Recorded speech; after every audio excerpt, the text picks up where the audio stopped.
You're not being told the truth about what's happening to the NHS. The Health and Social Care Act has legally abolished the NHS. And this is the Abolishing Act.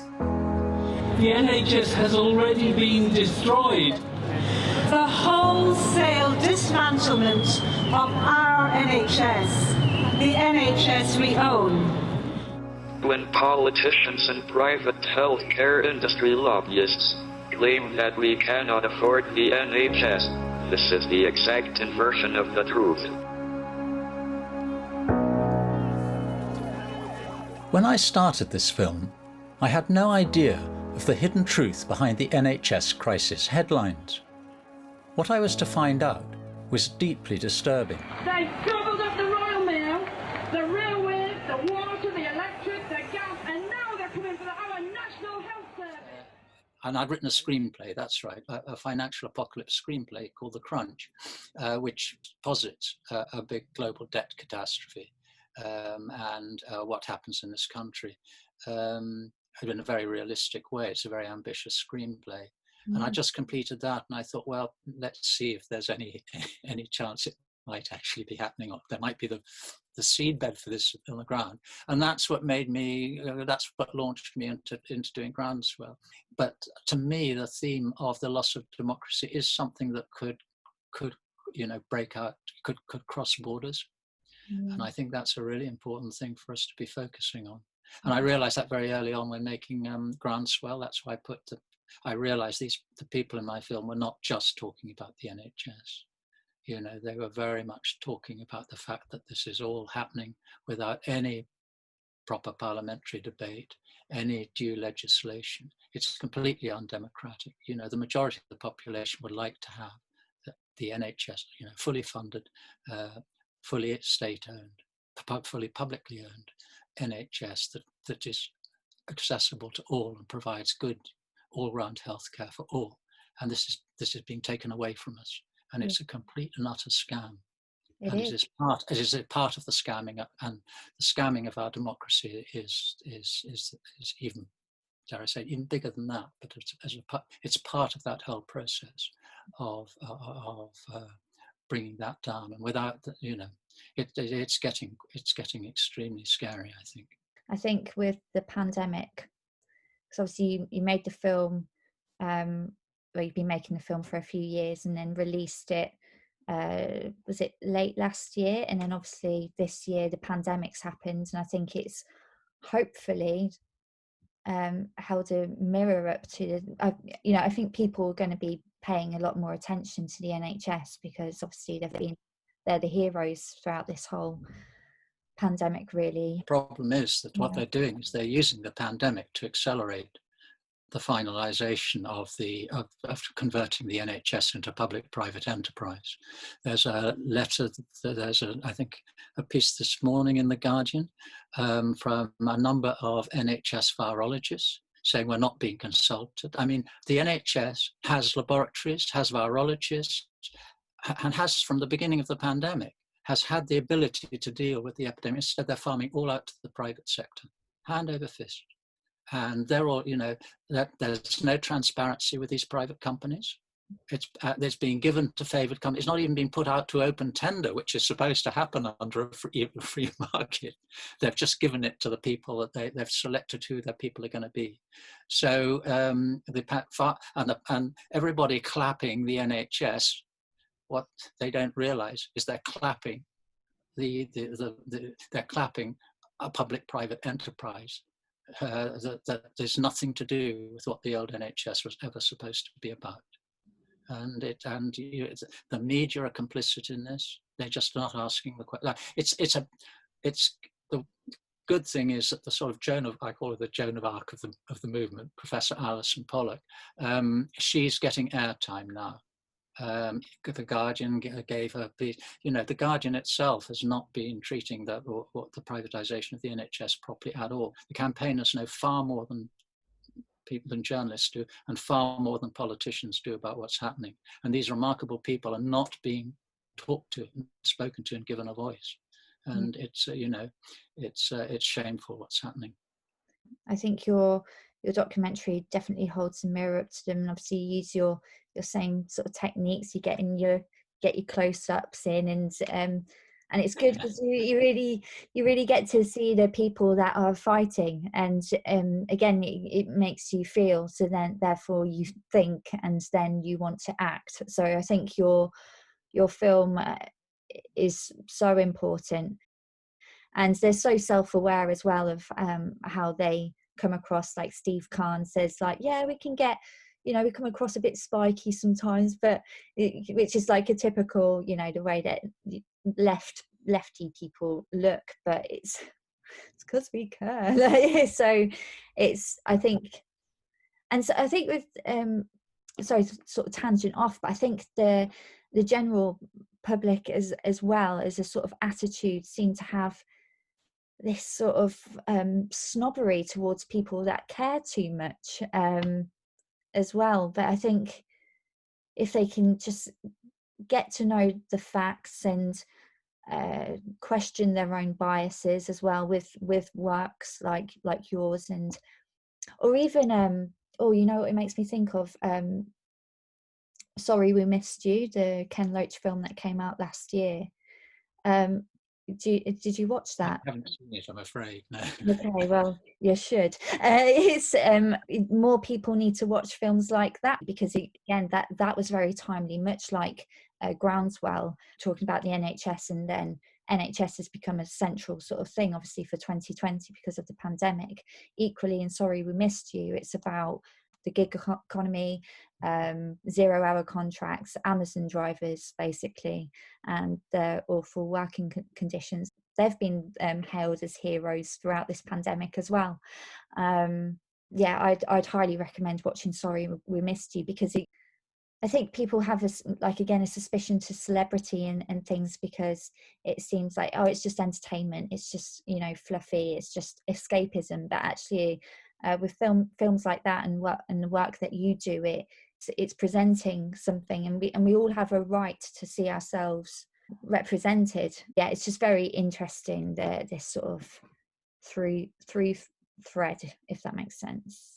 So, I mean, because of the fake news, an interesting point made in The Observer by John Norton, the social media correspondent. They did a big thing on Facebook, and he was saying that without fake news, the disinformation circuit and the conspiracy circuit, Facebook's business would be very, very modest indeed. These huge corporations like Facebook are very dependent on the world not knowing the truth. Yeah. And dividing as well, very divisive. Yeah, absolutely. And it's, people are getting more aware of it, but it is, there's a lot of talk about, in the sort of conspiracy circuit.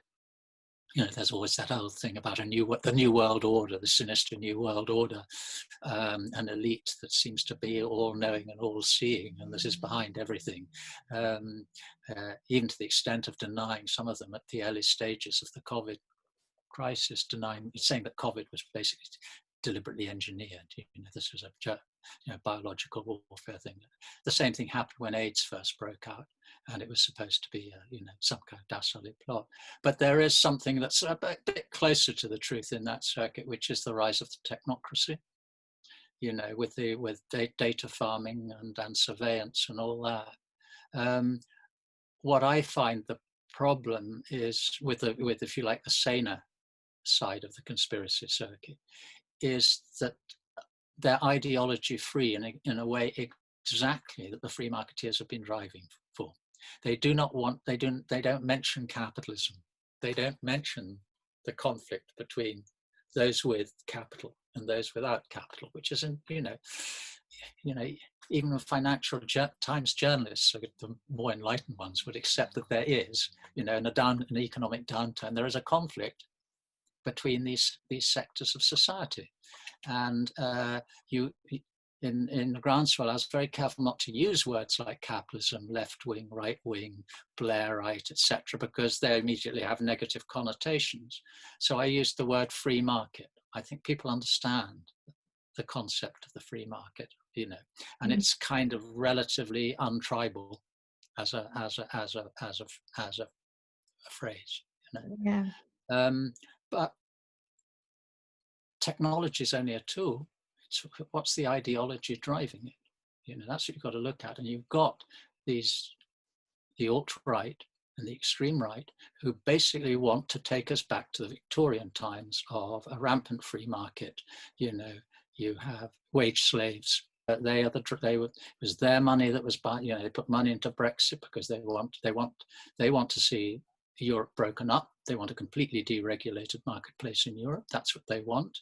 They're using the conspiracy circuit as part of that, selling disinformation. Very interesting that they cottoned on to a huge market, if you like to call it that way, in naturopathy. People who, you know, distrust quite rightly the pharmaceutical sectors, and are all into kind of naturopathic stuff. This is a huge constituency for them. So there's an online site called Natural News, which is actually a naturopathic thing. But when you go in behind it, you discover the editor, and the money behind it comes from the alt-right in America. And you're using that to spread the conspiracy. So, and the algobots, because they what they're doing is they realize people who are into natural healing and all that sort of thing we can assume that they are anti-science. So that is our target. We want people to no longer believe in evidence-based fact. Okay, that happened in Hitler's Germany. They all that kind of thing. Well, to have a great belief that technology is the be-all and end-all, and that's where the technocracy belief has, that's in the conspiracy world, has foundations. But what they're not seeing is that this is being driven by the alt-right. They want us to lose faith in our democratic institutions. They want us to distrust politicians. They want us to believe the whole system is corrupt. And in the space that's created and the lack of faith in our institutions, then they move in. Essentially, will be a corporate dictatorship. Yeah. And that's what people don't realize. Like, they don't realize that behind the NHS logo, we have basically a public-private enterprise already there and being expanded rapidly.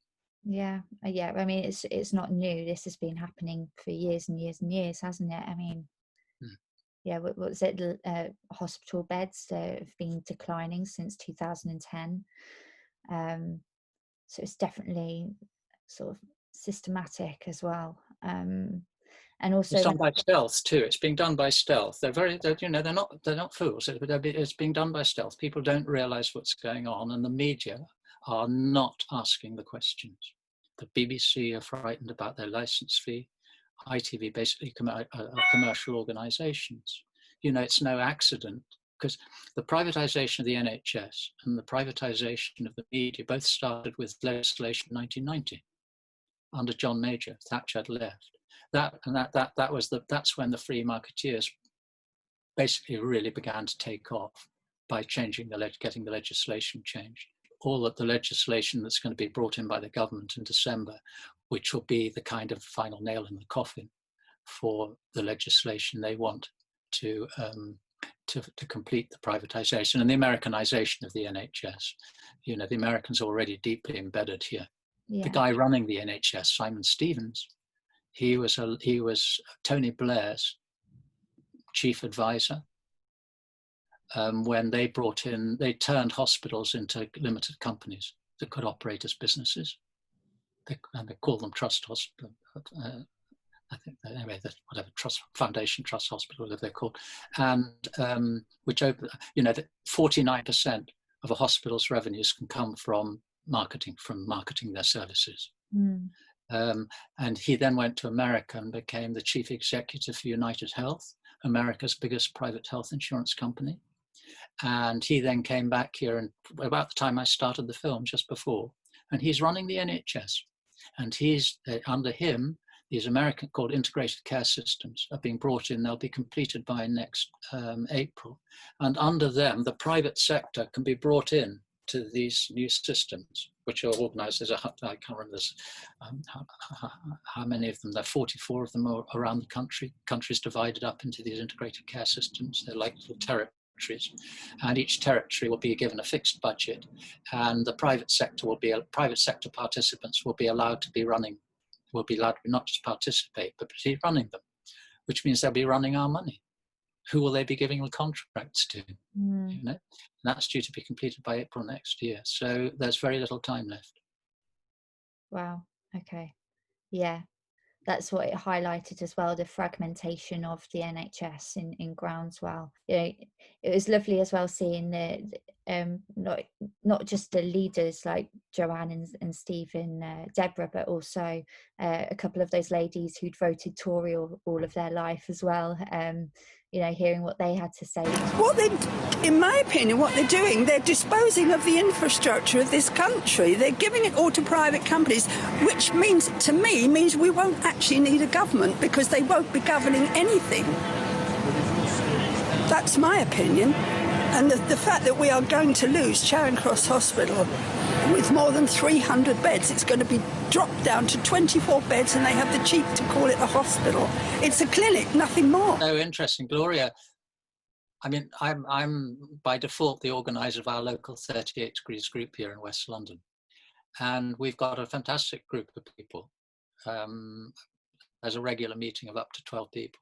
Out of those 12, 4 of them are Leavers, the rest were Remainers. We have Liberal Lib Dems, Greens, Labour, unaligned, you know, and 4 at the overall group, the people I've mail shot, at least 4, if not more, lifelong Tories who have now changed.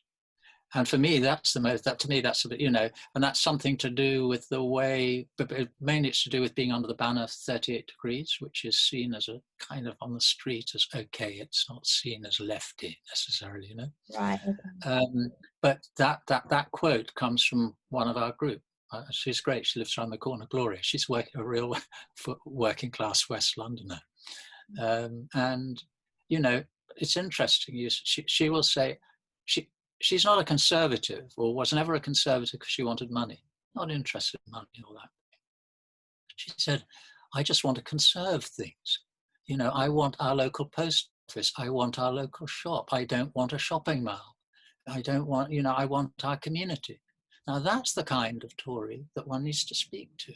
That kind of conservatism is, you know, completely understandable.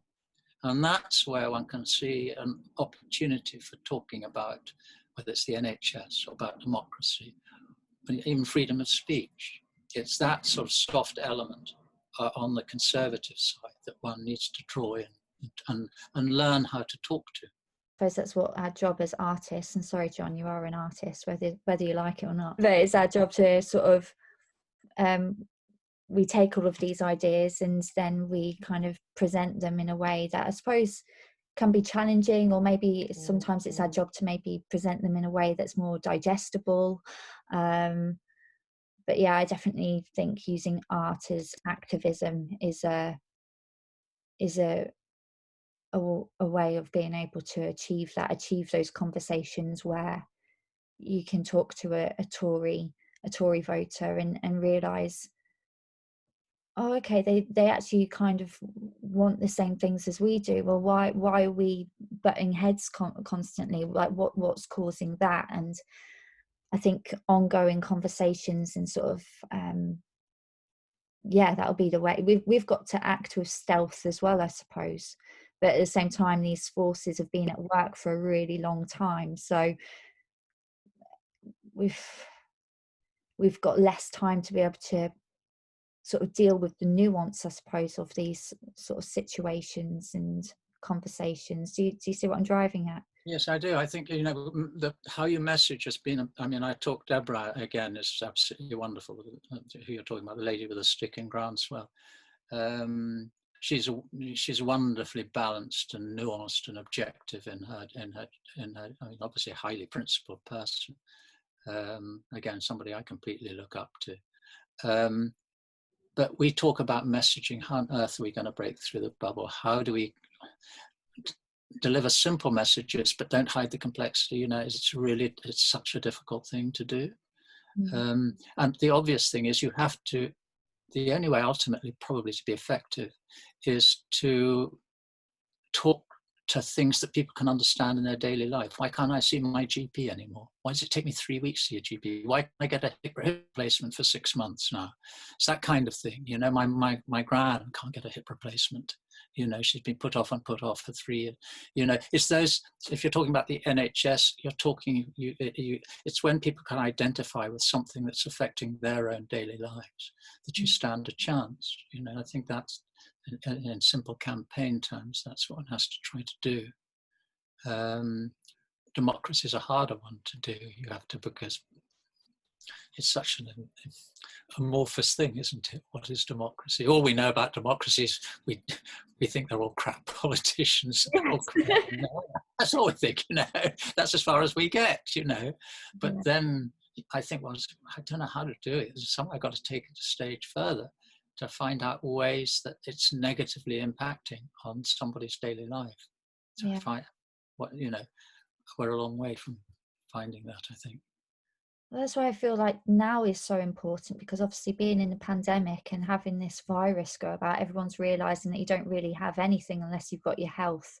So that's why I hoped people would look at what's happening with the NHS more, but I suppose it's just that fight against how it's getting reported and the misinformation and the bamboozlement, which is all part of the cover-up, obviously. It's a big one. Well, I think yes, on the positive side of the pandemic, for those who are lucky enough to be able to survive without starving or without having incredibly chronic difficulties, it's a kind of holiday from capitalism. For quite a number of us, it's a time for reflection on what this all means. Do we really want it? To the extent that we've been force-fed it for the last 30 or 40 years.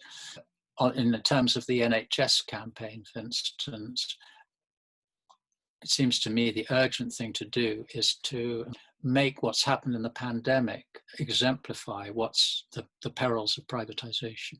The whole contact track, the tracking and tracing, it's a complete disaster area. The lack of preparation, that was all avoidable. The old NHS used to have up to 15% spare capacity beds and personnel inbuilt in case there was a sudden disaster. All that was done away with by privatisation. There was no margin, because everything is actually cost-driven, not health-driven by public health needs. It's driven by cost and cutting costs and making it using commercial imperatives to run the service. That's how it operates now. The whole thing about bringing in apps and online consultancies and all that the Americans have a huge vested interest because they've got the technology. It's those corporations that are behind that, and that is part of the technocratic takeover that's happening in the service of the free marketeers. I think there's an opportunity both in the NHS campaign to do that, and also people that, again, I think it's in the collective unconscious, is that the Americans are a threat, that Trump is a threat to our public health.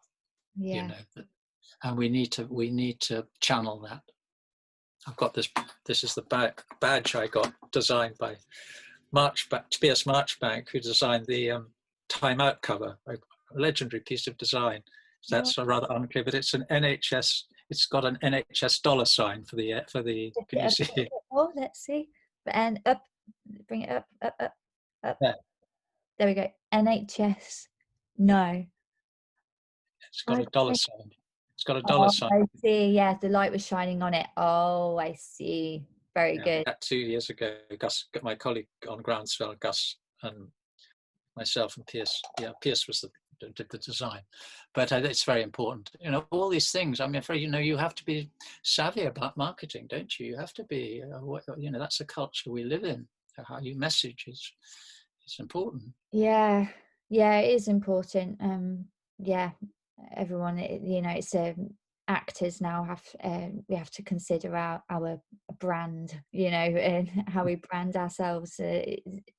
That is the world that we live in. So you have to deal I suppose, of the world as it is now. But at the same time, I do sometimes think, well, I hope all the things that came before don't get lost, you know, in all the modernisations. Even with Groundswell, it makes me think of this whole idea of care in the community, which sort of happened around the 90s. It's like, well, that wasn't the first time for care in the community. There was also a push of care in the community back in the 70s. The problem with that was that at the time there wasn't any care in the community. People didn't want, you know, people coming out of the loony bin and just living on the streets. I say loony bin loosely, but again, the push for that was profit. I wonder if we paid things like that attention, would then care in the community then happen in the 90s? Do you know what I mean? And yeah, I find all that stuff really, really interesting. Really. They're extending that now. There's all the whole thing about, you know, people being looked after at home with quite serious conditions. The whole emphasis of the family has to become the carer, the unpaid carers. You know, this is all part of the commercialisation of the NHS. So they're cutting beds and making people care in the community is basically a commercially driven imperative. To make people, and this whole idea of making people responsible for their own health care. I mean, when I go to, I've been in hospital recently and going through doctor hospitals, whatever, and I'm repeatedly asked the same question: when did you last have a blood test? What did it? They should know. You know, with computers and everything, it is so inefficient, the market system. Yeah. You know, and why should I be responsible for telling them what the result was? I don't know. Yeah. You know, and say, you know, this is endangering our health. But it's being done for commercial reasons. They don't want people in hospitals. That's why they're going to trim back the number of hospitals, like in America, to a fewer number of hub hospitals. We're losing our GP services, and that's a big, big loss. And that people will feel in their everyday lives, because the great advantage of the old GP service, and it's been eroded over a long period of time, is that the family doctor would know the stresses and the strains within a family. If the man was unemployed or there was a mental illness and so on, and could deduce things, so, you know, what do you call it, psychosomatic illness and stuff like that. There would be a personal knowledge of the family. All that's, I mean, it's virtually lost now. And a personal but I mean, a lot of really good doctoring also has an intuitive element in it. You know, a doctor is assessing somebody when they're coming and being intuitive about it, you know. Yeah. All that's being lost. They're given minimum time to see a patient. They've got no time really to assess them properly. It's basically being turned into health is being supermarketized. You're going to have a few hospitals, hub hospitals like they have in America. You're going to have your high street Tesco's, which will be your community health, you know, what I can't remember, there'll be multi this or multi that. Yeah. You know, a rabbit hutch of doctors and walk-in centres like ours has become that bagged together. And your GP, which will be like the old corner shop, run out of business. That's what's happening. It's being supermarketized. Well, it's you know, we're in the final stages of that. And that is quite, particularly if you're older, it's pretty scary. And the pandemic is showing what happens when it's left to the markets. You know, we're just seeing the gross inefficiencies, the failure to have a stockpile of masks, again done for commercial purposes. They just cut them. You know, they got rid of the stockpile. They didn't renew the stockpile that they had. The beginning of the pandemic, masks were turned out-of-date masks were being circulated because they hadn't renewed them. Yeah. You know? And that's why you were not encouraged to wear face masks. It's quite obvious we should wear face masks, anything that could act as a barrier from the outset, but they weren't available. So they then concocted all kinds of arguments about what face masks didn't really do anything, or you could trap the COVID virus inside it and then you could go back inside. I mean, all nonsensical. It's complete common sense. It is. Yeah. The market is the market is great for certain things, you know. Usually when it can get, you know, for instance, telecoms, that's about the only area, because we used to have, you know, a nationalized telephone service, you know, and that was done away with. But that does work, but that's only because its labour force is offshore. The mobiles could be made in China or India, cheap labour. But anything that requires a large indigenous working population, like the health service, is something you can't offshore. No.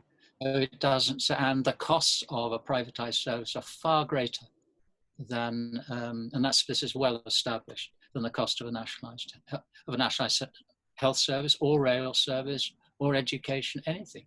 Education would be a great investment by the state, and all was originally, because you've got a large labour force who you're putting money into their pockets to spend. Even if you're not a lefty, you're just an orthodox old-style economist, you want to put money into people's pockets so that they spend, so that then companies have to produce those things for people to buy. Yeah. And if you look at the graph of what they call the velocity of money, which is the speed with which money goes around an economy, it dropped off a cliff in 2008 after the banking crash. It literally goes down like that, and it's just staggering along the bottom at the moment. And that's a sign of that long before the pandemic, we have a very sick economy, which has only been propped up by debt, and money creation. That's what's happening. Anyway, but they're going, that's a whole other thing of mine. Isn't it? It's about the global debt thing. I'd better not start on that. That's all great, John. I think we've covered so much. As I say, I'm going to link all of your work below so that viewers can check it out. I'll also seek out all the petitions to sign as well. I assume there must be petitions and things that, is there anything actionable that we can be doing at this point that viewers can at least? In terms of the NHS, it's joining your local, even if it's online at the moment, joining your local NHS campaign group. Look out for 999 Call for the NHS and for Keep Our NHS Public are the two national organisations. Keep Our National Health Service Public is the bigger one. The older one. 999 Call is the one I deal with in my film. What I like about 999 is they're completely non-party, cross-party, whatever you like. They've got no allegiance to the Labour Party, even if there's a lot of good socialists in it. They recognise the shortcomings of the Labour Party, which are still there. Labour Party still hasn't committed itself to full NHS renationalisation. For instance, write letters to your MPs about what's happening, how the epidemic is being used to accelerate the privatisation, to close hospitals. It's a scandal. It is a scandal. Yeah. If anything, I hope that viewers get that we're being shortchanged for sure, and it's been ongoing. So we've just got to really start paying attention, really. So yeah, thank you so much for all of that, John, and I hope viewers of this episode has got a lot from that as well. I know that I certainly have. As I say, watch John's stuff, engage with it, go down the rabbit hole, just do it, and we'll all be better people for it. Hit the like and the bell and the subscribe button if you've liked what you watched. And yes, so you've been watching Lamb's Take. You take care. Bye-bye. Okay, now I was in my teens at the end of the war, and I was very conscious of what was happening with the servicemen returning from the fight, determined this time they weren't going to be thrown on the ash heap. This extraordinary government, most radical government we had from 1945, started the National Health Service. The other day on the BBC, Dr. Edith Summerskill was quoted. She was one of the early health ministers. She went as a young doctor into a poor bedroom where a child had all the rickets, living in filth, and she tried to help this child. And she said, and that is when I became a socialist. And that made me cry, because that is what I am, a socialist. I'm talking about caring about people, caring about folk, caring about people who can't look after themselves. I've been taken care of by the NHS all of my life. A few months ago, I was diagnosed with cancer. And I am for the NHS. I will go down fighting, or I'll probably die in the arms of the NHS. But don't let it go. Don't let it go.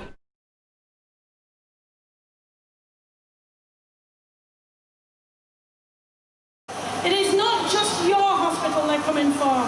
It's for all of us. It is the basic principles that those war heroes fought for.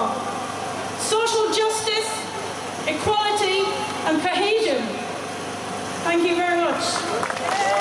People with your passion, and we've just got to keep at it, and that's all we we need can do. everyone to have a bit of passion for it.